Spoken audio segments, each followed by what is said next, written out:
আসসালামু আলাইকুম রহমতুল্লাহি ওয়া প্রিয় দর্শক, আজকে একটি ভুল প্রচলন সম্পর্কে আলোচনা করব। আমাদের সমাজে দেখা যায় কোনো মানুষ মারা গেলে তো তার পক্ষে অভিভাবক, ইমাম সাহেব অথবা সমাজের অন্য কোনো ব্যক্তি এভাবে স্বীকৃতি নেয় যে লোকটি কেমন ছিল।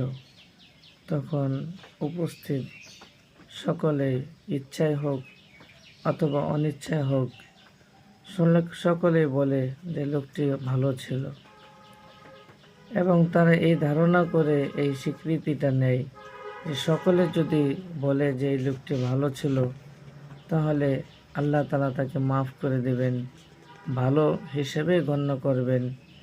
এই যে ধারণা, এই ধারণাটা একটা ভুল ধারণা। এর সাথে শরীয়তের কোনো সম্পর্ক নেই। আর সকলে মিলে একজন লোককে ভালো বললেই ভালো হয়ে যাবে এমনটা না।